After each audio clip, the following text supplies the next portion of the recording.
Welcome to channel learn and grow. दोस्तों, आज हम बात करने वाले हैं Davy decimal classification 19th addition जो है उसके बेस पर हम सॉल्व करेंगे एक एग्जाम्पल।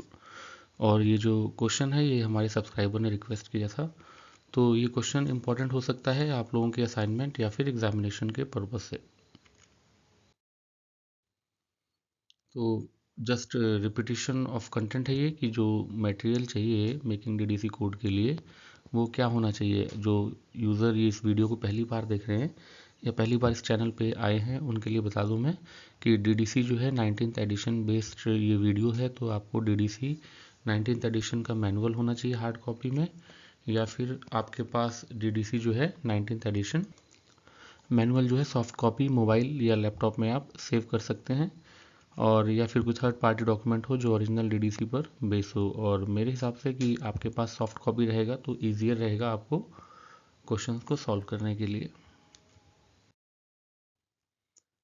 तो क्विक रिवीजन जो बिगिनर हैं उनके लिए 19th एडिशन जो आया था डेवी डेसिमल क्लासिफिकेशन का वो ईयर 1979 में। वॉल्यूम 1 में इंट्रोडक्शन और टेबल्स है, वॉल्यूम 2 में शेड्यूल्स, वॉल्यूम 3 में रिलेटिव इंडेक्स। तो इन तीनों में ही जो हम ज़्यादा इस्तेमाल करते हैं वॉल्यूम 1 और 2 कोड बनाने के लिए। और वीडियो को ज़्यादा लंबा नहीं करेंगे, हम जस्ट आगे बढ़ते हैं।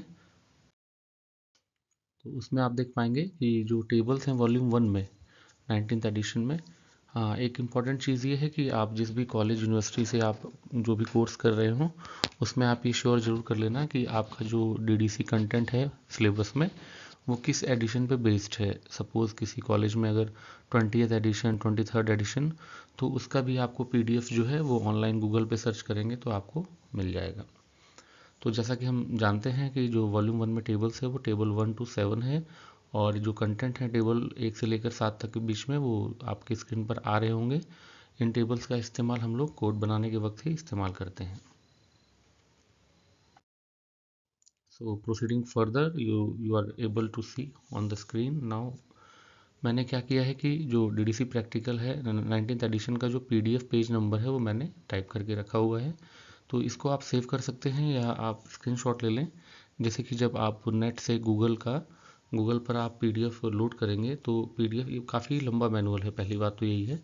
और उसमें क्या है कि आप जब ढूंढेंगे सपोज आपको फर्स्ट समरी चाहिए तो आप स्क्रॉल करते रहेंगे पेज इधर से उधर, इसलिए लिख दिया पेज नंबर 294। तो ये जो पेजेस हैं वो पीडीएफ पेजेस हैं और ना कि मैनुअल के जो पेज नंबर लिखे रहते हैं ओरिजिनल। तो पीडीएफ में अगर आप पेज नंबर सर्च करेंगे 294 तो आपको फर्स्ट समरी मिलेगी, सेकंड के लिए ऐसे ही 295, डिटेल्ड समरी के लिए भी लिस्ट बनी हुई है और टेबल के लिए भी लिस्ट लगा रखी है। तो ये बहुत ही हेल्पफुल होगा आपको क्वेश्चन सॉल्व करते वक्त। तो आज का सवाल, टाइम ज़्यादा वेस्ट नहीं करेंगे। Philosophy and theory of constitution law. जो भी स्टूडेंट इस चैनल को सब्सक्राइब कर चुके हैं और वीडियोस रेगुलर देखते हैं वो यहाँ तक स्किप कर सकते हैं, कोई इशू नहीं है। जस्ट वो शुरू की 2-4 स्लाइड डालते हैं ताकि जो पहली बार आए उसको थोड़ा सा आइडिया हो जाए। तो आज का सवाल है philosophy and theory of constitution law. तो इसमें आप देख पा रहे होंगे पहला स्टेप हमारा होता है हमेशा मेन क्लास ढूंढने का। तो मेन क्लास में आप देखेंगे तो फिलॉसफी एंड थ्योरी ठीक है हमारा कॉन्स्टिट्यूशन लॉ से संबंधित है, तो ये हमारा जो मेन क्लास बनेगा वो बनेगा 300 सोशल साइंसेस में। तो मेन क्लास हो गया सोशल साइंस, तो पहली समरी हमारी हो गई 300 सोशल साइंसेस। तो नेक्स्ट आप चलेंगे सेकंड समरी के लिए, तो हम डिवीजन ढूंढेंगे मेन क्लास जो कोड है हमारा 300 में। तो आप स्क्रीन पर देखिए 300 सोशल साइंसेस के अंडर में दिखेंगे, तो 340 हमारा मिलेगा लॉ। तो जो सब डिवीजन में हमारा टॉपिक जो दिया हुआ है title philosophy and theory of constitution law, वो सब डिवीजन लॉ के अंदर ही आएगा। तो इसलिए हमारा जो कोड है वो बन गया है 340। नेक्स्ट अगर हम बात करें थर्ड समरी की, तो सेक्शंस हम ढूंढेंगे मेन क्लास, सब डिवीजन और थर्ड होता है सेक्शन। तो 340 का स्क्रीनशॉट जब रहता है आपको समझ में आसानी से आएगा। तो राइट हैंड साइड देखें आप स्क्रीन पे आपको दिखेगा स्क्रीनशॉट, उसमें आप देख पाएंगे 340 के अंदर जो लिस्ट है उसमें है 342 कॉन्स्टिट्यूशनल एंड एडमिनिस्ट्रेटिव लॉ। तो दोस्तों इसमें है 342 जो हमारा वर्ड है वो कॉन्स्टिट्यूशनल एंड एडमिनिस्ट्रेटिव लॉ है, तो हमारा कोड अब बन गया है 342। ये स्टेप बाय स्टेप सॉल्यूशन रहता है, आपको लेंदी लग सकता है लेकिन आप सब सीख जाएंगे तो आप कोई भी कोड अपने हिसाब से बना सकते हैं। आपको किसी भी स्टेप में कोई भी डाउट या क्वेरी है, क्वेश्चन है, तो आप कमेंट ज़रूर करें। तो अब हमारा काम क्या रहता है, जो हम थर्ड समरी के बाद जो कोड रहता है उसके हम डिटेल्ड समरी को देखते हैं। डिटेल्ड समरी होता है और भी ज़्यादा एक्सटेंशन होता है वो, दरअसल जो शब्द दिए गए हैं first summary, second summary, third summary, उसके बाद हम लोग शेड्यूल्स में जाते हैं उसी कोड के। तो अभी हम 342 पर थे, तो हम उसमें गए, तो हमें स्क्रीन पर आप देख पा रहे होंगे लिखा हुआ है कॉन्स्टिट्यूशनल एंड एडमिनिस्ट्रेटिव लॉ। तो इसमें जो है आप उसके नीचे पेज देखिए, वहाँ पे कुछ इंस्ट्रक्शंस दी गई हैं, इसलिए इसका स्क्रीनशॉट मैंने लिया है। स्टैंडर्ड सब डिविजन्स में be added as usual with 2 zeros where 1 zero has another purpose, यानी कि जो हम स्टैंडर्ड सब डिवीजन डालेंगे। अब कोड तो हमको मिल गया है कॉन्स्टिट्यूशनल एंड एडमिनिस्ट्रेटिव लॉ, और हमारे क्वेश्चन में है कॉन्स्टिट्यूशन लॉ, तो हम 342 का इस्तेमाल करेंगे। और फिलॉसफी एंड थ्योरी वर्ड के लिए हम स्टैंडर्ड सब डिवीजन में जाएंगे, टेबल नंबर जो 1 है। तो इंस्ट्रक्शंस को हमें ज़रूर फॉलो करना है, क्योंकि स्टैंडर्ड सब डिवीजन कैसे लगाना है वो हमें इंस्ट्रक्शन से पता लगता है। तो इस पेज में हमें लिखा हुआ है कि स्टैंडर्ड सब डिवीजन लगाना है जैसे लगाते आए हैं, लेकिन 2 जीरो के साथ। तो 342 हो गया कॉन्स्टिट्यूशनल एंड एडमिनिस्ट्रेटिव लॉ। अब आप देखेंगे स्टेप 5 में हम क्या करेंगे, स्टैंडर्ड सब डिवीजन ऐड करेंगे। तो स्क्रीनशॉट में आप देखिए जो फिलॉसफी एंड थ्योरी होता है वो लिखा हुआ है 01 यानी -01। एक और इम्पॉर्टेंट चीज़ रिपीट करना चाहूँगा कि जो भी हम स्टैंडर्ड सब डिवीजन लगाते हैं वो हमेशा बेस नंबर के साथ ही लगता है। जिनको पता है बहुत अच्छी बात है, और जो बिगिनर हैं उनके लिए ये है। तो लेकिन इंस्ट्रक्शंस में हमें मिला था कि 2 ज़ीरो के साथ लगाना है। तो -01 यूज़ करते हैं फिलॉसफी एंड थ्योरी के लिए।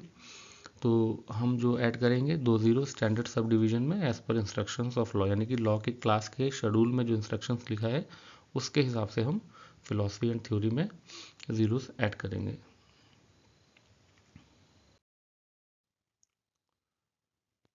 तो फाइनल स्टेप से पहले दोस्तों आप लोगों से रिक्वेस्ट है, अगर आपको कंटेंट पसंद आया, अगर आपको कंटेंट समझ में आया, पसंद की बात नहीं है, अगर आप समझ पा रहे हैं क्वेश्चंस को सॉल्व करने के लिए थोड़ा बहुत आपको हेल्प मिल रही है, तो प्लीज़ इस चैनल को सब्सक्राइब, शेयर, लाइक करना ना भूलें। और कमेंट बहुत ज़रूरी है, आपको कोई भी डाउट क्वेरी है तो आप वो बताइए। अब देखिए क्वेश्चन को हमारा था philosophy and theory of constitutional law. तो इसमें हम क्या करेंगे, फिलॉसफी एंड थ्योरी के लिए हमने -001 ऐड किया है स्टैंडर्ड सब डिवीजन से। जैसे पीछे आपने देखा स्टैंडर्ड सब डिवीजन में -01 था, लेकिन इंस्ट्रक्शन कहता है कि 2 ज़ीरो लगाना है, तो हमने डैश के बाद 2 ज़ीरो ऐड किया स्टैंडर्ड सब डिवीजन। और कॉन्स्टिट्यूशन लॉ जो है हमारा, उसके लिए हमने कोड जो चुना है, जो बनाया या ढूंढा है, वो है 342। तो चीज़ें जो रहती हैं डीडीसी में, डेविड डेसिमल क्लासिफिकेशन में, हमेशा मेन क्लास जो है वो पहले लिखा जाता है। तो आप लोग समझ ही गए होंगे कि जो ये दिखाने का एक तरीका था कि किसके लिए क्या कोड हम लिख रहे हैं। तो हमारा नेक्स्ट क्या होगा, फाइनल कोड बनेगा 342 डॉट, 3 डिजिट के बाद डॉट लगाना है, उसके बाद 001। तो ये हमारा अंतिम कोड रहेगा किसके लिए, philosophy and theory of constitution law के लिए। अगर आपको कुछ भी डाउट है, क्वेरी है, और अगर आप ये महसूस करें कि नहीं ये आंसर सही नहीं है, ये इसका आंसर कुछ और होना चाहिए, तो भी आप मोस्ट वेलकम हैं। You can always comment on the channel for queries and suggestions as well.